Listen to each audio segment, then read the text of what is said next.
નમસ્કાર દર્શક મિત્રો, મિસ્ટર ગુજરાત ન્યૂઝમાં આપનું સ્વાગત છે। જમ્મુ કાશ્મીરમાં થયેલ આતંકવાદી હુમલામાં શહીદ થયેલા પ્રવાસીઓને શ્રદ્ધાંજલિ આપી ભચાઉ વિશ્વ હિન્દુ પરિષદ અને બજરંગ દળ દ્વારા પૂતળા દહન કરી વિરોધ પ્રદર્શન કરાયું હતું।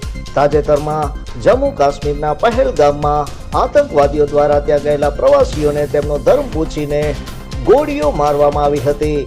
આ નિર્મળ હત્યાને બજરંગ દળ ભચાઉ શહેર દ્વારા ઉગ્ર વિરોધ પ્રદર્શન કરી અને આતંકવાદીના પૂતળા દહનનો કાર્યક્રમ યોજાયો હતો।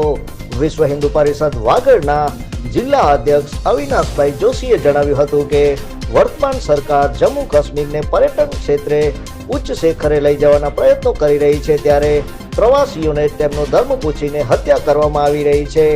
અત્યંત ઘૃણાસ્પદ ઘટનાને અમે સખત શબ્દોમાં વખોડીએ છીએ।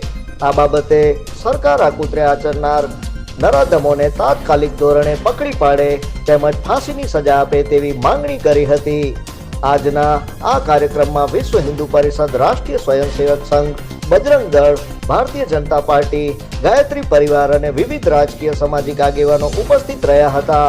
આયોજન મહેશભાઈ સોની તેમજ રમેશભાઈ જોશી, અલ્પેશ પ્રજાપતિ, બજરંગ દળના કાર્યકરોએ સંભાળ્યું હતું। Report by Mahavirsinh Birana. જોતા રહો મિસ્ટર ગુજરાત ન્યૂઝ, સત્યતાની સાથે સ્પષ્ટ વાત।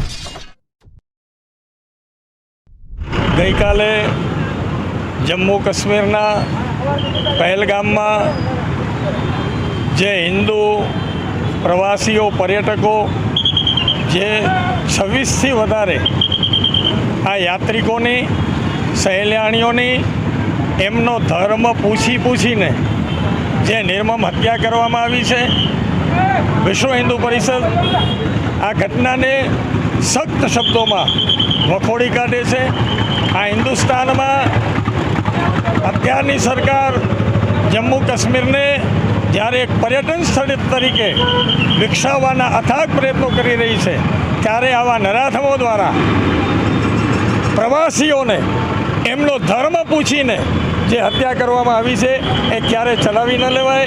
આજે સમગ્ર ગુજરાતમાં દરેક જિલ્લામાં બજરંગ દળ દ્વારા પૂતળા દહનનો કાર્યક્રમ આપવામાં આવ્યો છે અને હજુ પણ ત્યાંની સરકાર આ જો ઘટનાઓને ચલાવી લેશે તો વિશ્વ હિન્દુ પરિષદ, બજરંગ દળ માર્ગ ઉપર ઉતરશે અને ઉગ્ર આંદોલન કરશે એવી આ સાથે અમે એમને ચેતવણી આપી છીએ અને આ નરાધમોને તાત્કાલિક ધોરણે પકડી પાડવામાં આવે અને એમને ફાંસીની સજા કરવામાં આવે આવી અમારી લાગણી અને માગણી આપના માધ્યમથી